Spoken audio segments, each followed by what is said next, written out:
Hey everyone, the Unraveler here. I got to thinking, what if we had two options? Option one over here is the idea that we are nothing more than brains in a vat, made by some beings out there we don't know, and we're nothing more than just thoughts. We don't really exist. This whole idea is called hard solipsism. It's the idea that we don't know for sure. I know you're probably thinking that's ridiculous, Alan. I agree. I think it's silly. I don't think it's reality. But it's possible because we really don't know for sure. But you and I are going to agree. That's probably highly unlikely because I know I'm thinking, I have emotions, I have a real life around me, I have uniformity of nature consistent around me. I get up and do the same things on a regular basis. So I can kind of say I go to my work, I come home. I can kind of say, that's a highly unlikely possibility, but it is possible.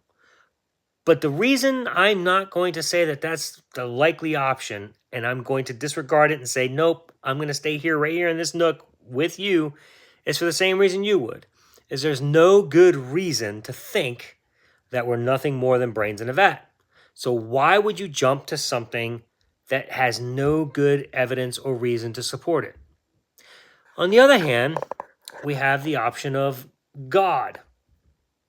Okay, much like hard solipsism, we don't have any good reason to think that we are created by some being called God. We have no good reason to think God exists. He's never appeared to us.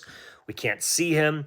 Even with all the arguments about intelligent design, that doesn't withstand the fact that it must be a God. It could also be the aliens over here that made us brains in a vat, reality speaking. So if we're going to argue intelligent design, I mean, it literally could be this side. So intelligent design doesn't help the argument in any way. You're really left back to the same place. There is no good reason to really believe that God exists. So here I am in this nook, and I'm saying there's no good reason to think that, and there's really no good reason to think that. So I'm going to settle here and not pretend like I know something I don't. You, perhaps, as a Christian, are saying, no, but it has to be God simply because there's no other better explanation. Well, actually, there is. The better explanation is, I don't know. And since there's no good reason to believe that, and there's no good reason to believe that, why would you just leap with faith and say, I'm going to choose this one because it feels uncomfortable to be here in the I don't know sphere? Isn't it better to just stay here and take time to figure things out until we know for sure?